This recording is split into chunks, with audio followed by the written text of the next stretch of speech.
How's it going, guys? Thanks so much for clicking on this video. This is a CDL Talent Roundtable discussion where all of us as talent got together, put our heads together, and basically talked on each and every single CDL roster heading into MW2. We chat on what was their journey last season, what they've currently constructed, and the way that this roster could look or this team could look moving into the MW2 year. So major thank you to all of the talent for joining in on this, for having these conversations, as well as to Bryce, who actually orchestrated all of this stuff to come together. Now the full-on VODs will have a full part 1 and a full part 2. Those links rather will be in the description of this video that you can feel free to check out to watch it more in long form. If you want to check out certain teams, certain snippets, I will have that here located on the channel. If you haven't seen your favorite teams upload yet, I promise it's coming. We talked about all 12 of them. So make sure to let us know, whether through different content pieces, if you want to tweet, comment,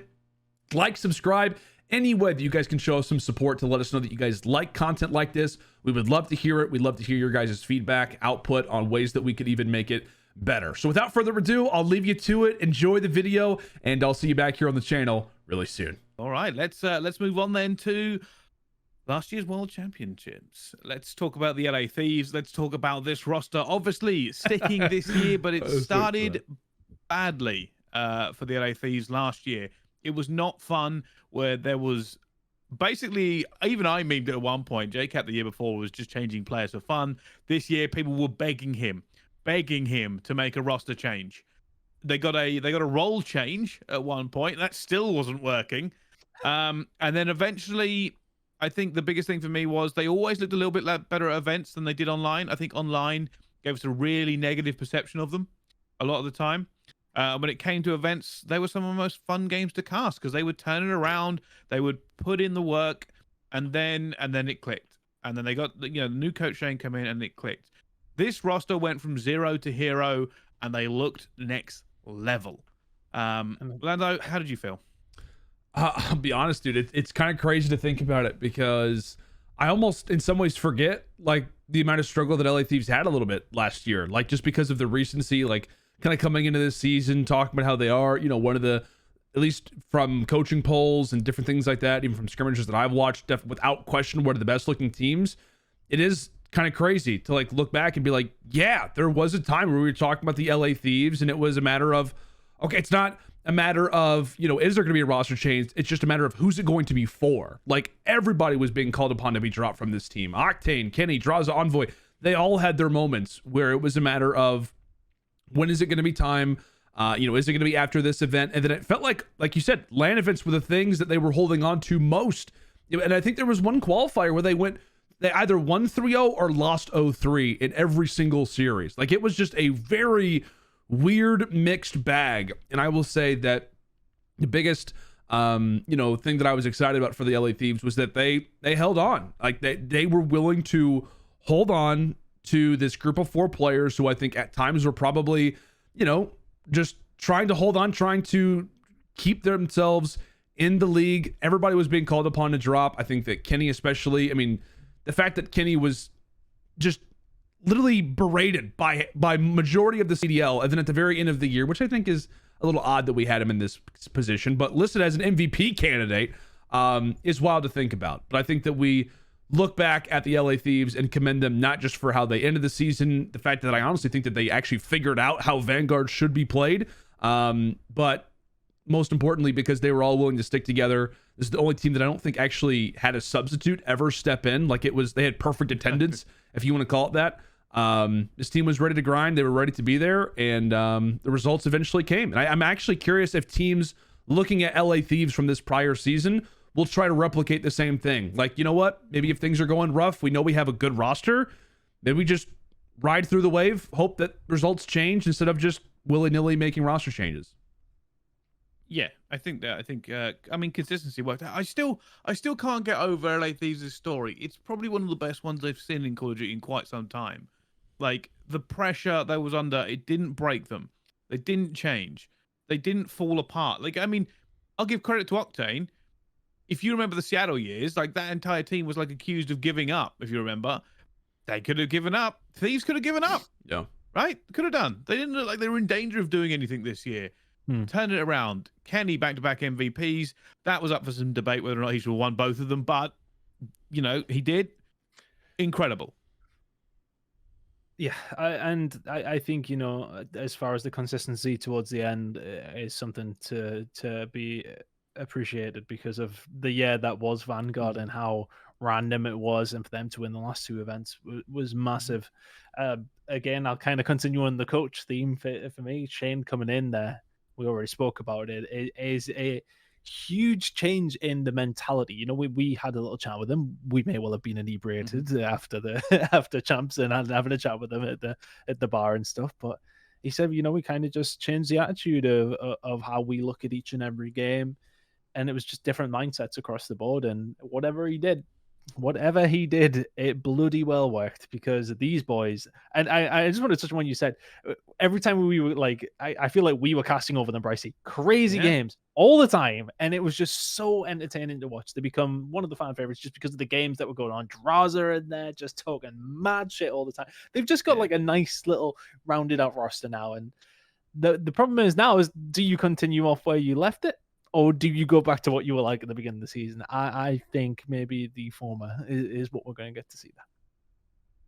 Yeah, I think for me, I want to talk about Shane quickly. Because I've known him for a very long time.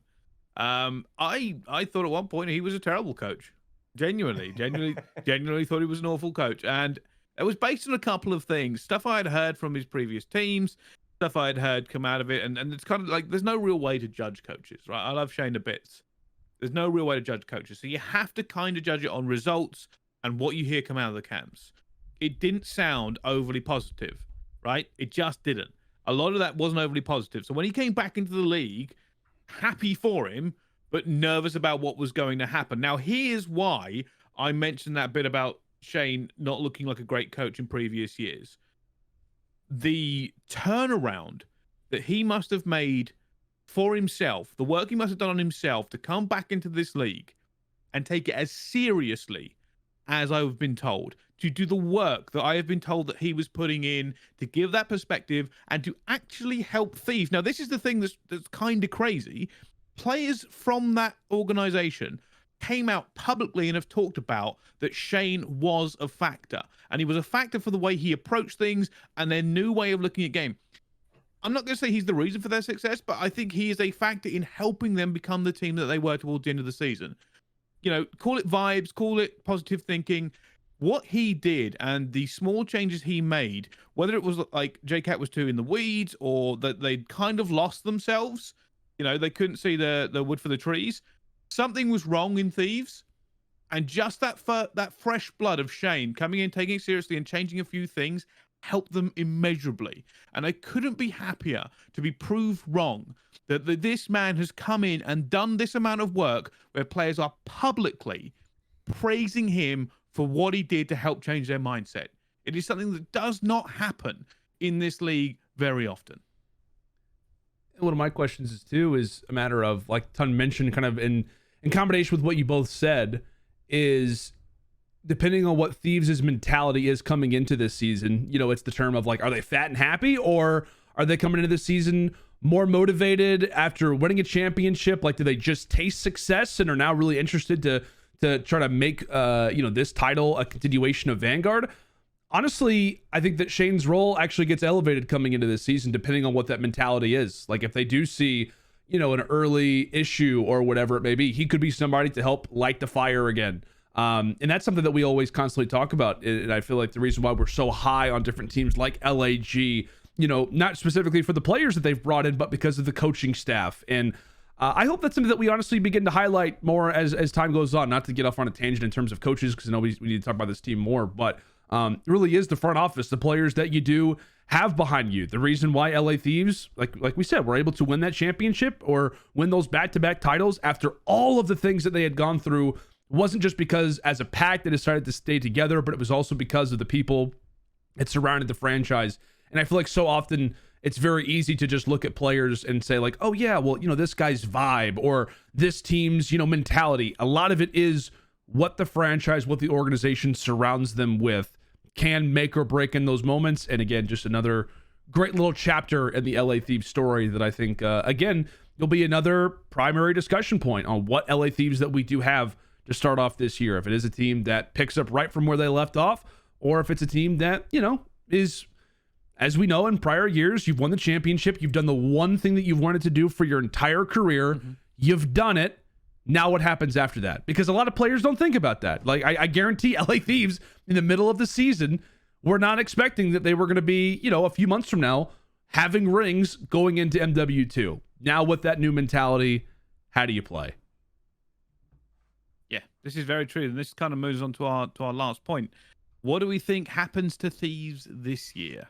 Confidence, ego, pressure, prestige. Like there is a lot weighing on them to keep running at that same speed.